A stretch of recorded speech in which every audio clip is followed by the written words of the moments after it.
ओम नमो भगवते वासुदेवाय। विदुरांनी अत्यंत आदरपूर्वक मैत्र्यांना पुढील कथा सांगण्याची विनंती केली।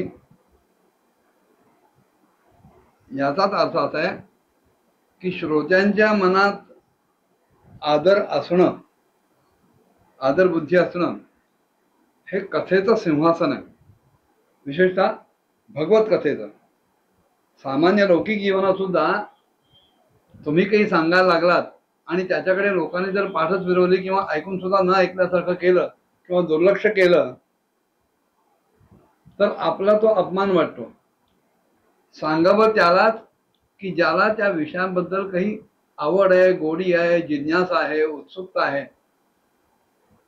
विदुरांनी दाखवलेली जिज्ञासा, दाखवलेला आदर मैत्रियांच्या अंतःकरणात आनंद निर्माण करून गेला आणि त्यांच्या अंगावर रोमांच फुलले आणि ते सांगायला लागले की जेव्हा आपली पत्नी शतरूपा हिच्याबरोबर स्वयंभू मनुचा जन्म झाला तेव्हा अत्यंत नम्रपणे हात जोडून त्यांनी ब्रह्मदेवांना सांगितलं की आपणच एकमात्र या समस्त जीवांचे जन्मदाता आणि जीविका देणारे पिता आहात। जन्मदाता आणि सृष्टीदाता ह्या दोन्ही दृष्टीने ब्रह्मदेव हे वडील ठरतात, जनक ठरतात, पिता ठरतात आणि संततीचं असं कर्तव्य आहे की आपल्या वडिलांचं वचन, आपल्या वडिलांची आज्ञा, आपल्या वडिलांचा मनोदय आपापल्या शक्तीनुसार त्याच्यात कुठल्याही प्रकारे प्रमाद किंवा दोषदृष्टी निर्माण होऊ न देता आदरपूर्वक स्वीकारावं आणि त्याप्रमाणे वागावं। तेव्हा त्यांनी विचारलं की आता आम्ही तुमची जी संतान आहोत, आम्ही असं कोणतं कर्म करावं की ज्याच्यामुळं आपली सेवा घडू शकेल। पूज्यपाद, आम्ही तुम्हाला नमस्कार करतो आणि आमच्याकडून होण्यासारखी जी काही योग्य गोष्ट असेल, सेवा असेल, जे काम असेल त्याच्या बाबतीत आपण आम्हाला आज्ञा द्यावी की त्या आज्ञा पालनानंतर सर्वत्र आमची सत्कीर्ती पसरेल, ह्या लोकात लोक आमची वाखाणी करतील आणि त्याच वेळेला परलोकात सुद्धा आम्हाला सद्गती प्राप्त होईल। ह्यांचं अतिशय नम्र असं बोलणं ऐकलं आणि ब्रह्मदेव त्यांना म्हणाले, बाळांनो, तुम्ही पृथ्वीपती आहात, तुमच्या दोघांचं कल्याण व्हावं असं मी तुम्हाला आशीर्वाद देतो। तुमच्या ह्या आदरपूर्वक आणि विनम्र अशा बोलण्यानं मी खूप प्रसन्न झालोय, कारण तुम्ही अत्यंत निष्कपट भावानं मला आज्ञा द्या, आज्ञा करा असं सांगून स्वतःला माझ्या पायाशी समर्पित केलं। कारण मुलांनी अशाच प्रकारे आपल्या वडिलांची पूजा करायला पाहिजे।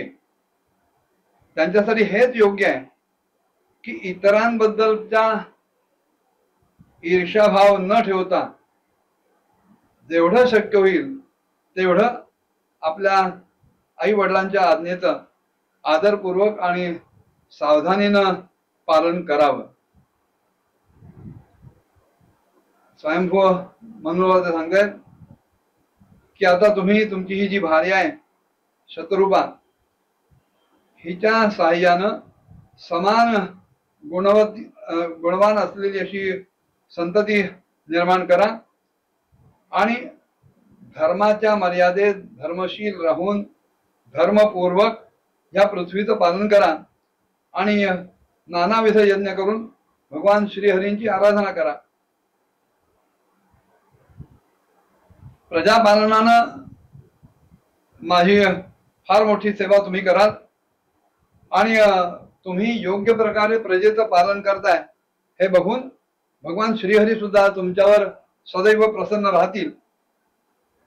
ज्यांच्यावर यज्ञमूर्ती जनार्दन भगवान विष्णू हे कधीही प्रसन्न होत नाहीत. त्यांचे सगळे श्रम हे व्यर्थ जातात, फुकट जातात. कारण एका प्रकारे ते आपल्या आत्म्याचाच अनादर करतात असं ते ठरतं. तेव्हा उत्तरादाखल मन म्हणाले, आपण खरोखर आमच्या सगळ्या पापांचा नाश करणारे आहात, नाश करण्याचं सामर्थ्य राखणारे आहात. मी आपण जी आत्ता आज्ञा केली त्याचा पालन तंतोतंत करीन. ती आज्ञा शिरसावंद्य मानून व्यवस्थित ती त्याप्रमाणे वागेन.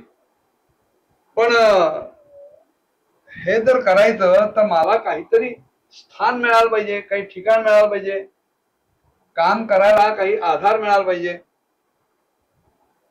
तेव्हा ह्या जगात मला आणि माझ्या प्रजेला राहण्यासाठी आपण काही स्थान द्यावं.